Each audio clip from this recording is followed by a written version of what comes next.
대한민국을 향한 예언 3가지. 예언이란 무엇일까요? 정확한 어원이나 뜻을 알고 싶어 검색해 보았습니다. 그랬더니 앞으로 다가올 일을 미리 알거나 짐작하여 말함이라고 나오네요. 이 말인 즉 미래를 내다보고 알려준다는 뜻이 되겠지요. 허나 여기서 중요한 것은 짐작하여라는 단어가 아닐까 합니다. 말 그대로 확신하다가 아닌 짐작한다라는 뜻처럼 제가 소개하는 예언가들의 예언이 틀렸다고 하여 그들을 사기꾼이나 시대를 희롱하는 아첨꾼으로 몰아가서는 안 된다는 생각을 해봅니다. 늘 강조하듯이 그냥 심심풀이 땅콩으로 여기시고 너무 깊게 빠지시는 분이 없기를 바라며 시작하겠습니다. 자, 그럼 시작해보겠습니다. 여러분들은 미래에 대한 예언을 얼만큼 신뢰하시나요? 물론 믿고 안 믿고는 개인에 따른 것이라 하겠지만 그래도 대부분은 어느 정도 믿고 계시지 않을까 하는 생각을 하게 됩니다. 많은 사람들이 어쩌다 한두 가지 맞았을 뿐 그다지 신비롭다 생각하지 않을 수도 있겠지만 세상에는 우리가 미처 생각지도 못할 수 많은 능력을 가지고 태어나거나 살아오면서 겪는 온갖 체험들로 상상할 수 없는 능력을 가지게 되는 경우도 실제 존재한다고 합니다. 대표적인 예를 든다면 뇌사 상태에 있다가 깨어나는 경우, 아주 가끔은 내세를 경험하기도 하고 유체 이탈로 그 시각의 주위에서 벌어지는 일들을 생생하게 목격하기도 하고 더 나아가 신체의 변화와 더불어 예지력이나 치유의 능력 내지는 일반 사람들이 할 수 없는 특별한 천재가 되기도 합니다. 물론 제가 소개해드리는 예언을 맹신해서는 안 되겠지만 혹여라도 발생할 수 있는 징조와 예언을 참고하여 앞으로 다가올 환란을 지혜롭게 대처할 수 있기를 바라는 마음으로 다양한 예언, 특히 대한민국의 미래에 관한 예언들을 준비했습니다. 그러니 편하게 봐주시길 부탁드리며 지금부터 여러 예언가들이 남긴 대한민국에 대한 미래 예언 3가지를 살펴보도록 하겠습니다.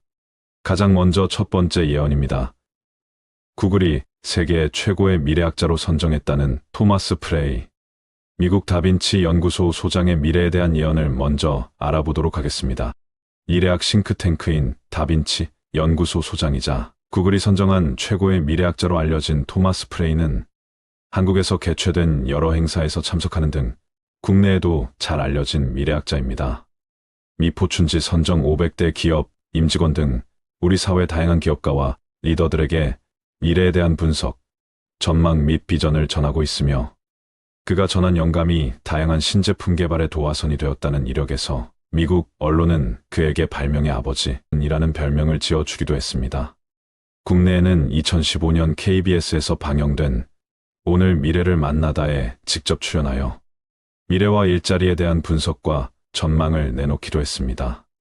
특히 이 기술의 변화가 가지고 올 우리 시대의 일자리에 대한 관심으로 국내에서는 주요 국제 행사의 기조연사로 참여하여 기술, 교육, 창업 등의 분야에서 뛰어난 인사이트를 전하고 있습니다. 변화에 대응하는 우리의 가장 우선적인 자세로 교육을 꼽은 토마스 프레이의 한국에 관한 예언에 대하여 좀 더 소개하도록 하겠습니다. 미래 사회에 대한 깜짝 놀랄 만한 사회상을 제시하는 인물 중 하나인 그는 과거 IBM 엔지니어로 재직하면서 270여 차례 이상 디자인과 기술 분야에서 수상을 하는 대단한 성과를 올린 인물로 미래 예측에 대하여도 전문가라고 불리는 전설적인 존재라고 합니다. 그런 그가 2030년 내에 전 세계 일자리 30억 개가 없어지고 500대 기업 절반이 문을 닫을 것이라고 전망한 바 있다고 합니다. 그가 대한민국은 앞으로 무궁무진하게 성장을 할 것을 예측하며 많은 관심을 받았습니다.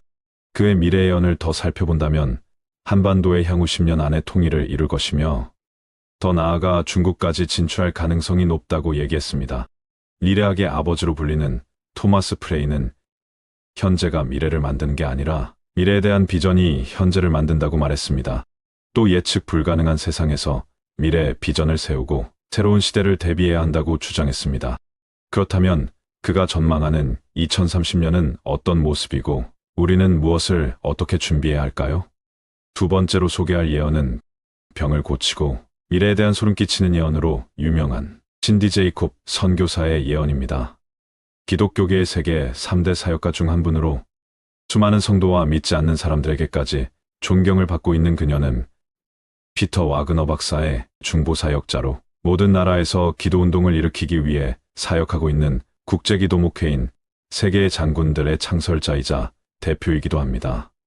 또한 그녀는 어글로의 국제위원회 위원이기도 하며 그녀는 백악관을 비롯하여 많은 나라의 국가수반들을 향해 사역하고 있으며 중보, 영적 전쟁, 화해 분야에서 강연과 목회를 하며 전 세계를 여행하고 있습니다.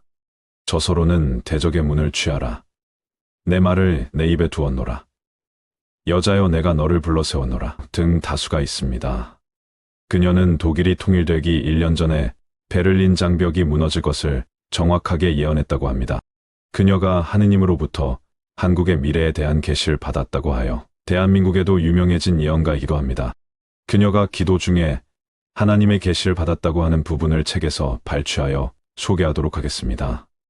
내가 기도할 때 환상을 보았습니다. 하느님께서 한국 땅 가운데 하느님의 숨결을 불어내시는 것을 보았습니다. 그 주님의 숨결이 강력한 바람이 되어서 차이나까지 계속 나아가는 것을 봤습니다. 모든 아시아의 대륙을 그 바람이 덮는 것을 보았습니다. 예루살렘까지 가는 것을 보았습니다. 오늘 하느님께서 제게 말씀하시는 것을 지금 이 자리에서 예언하기를 원합니다. 주께서 말씀하시기를 우리가 마지막 추수의 때에 들어가고 있노라. 누군가가 내가 선택한 유대 나라의 백성을 위하여 이 말씀을 선포하는 자들을 내가 찾고 있노라. 내가 한국 사람들을 기름 부어 줄 것이고 유대 민족의 대추수를 위하여 내가 한국 사람을 쓸 것이라. 그리고는 하느님께서 내게 계속하여 보여주셨습니다. 한국 선교사들이 전 세계에 있는 유대인들에게 복음을 전하는 것을 보여주셨습니다. 그리고 수만의 유대인들이 거듭났습니다. 아주 큰 한국 선교사들의 군대가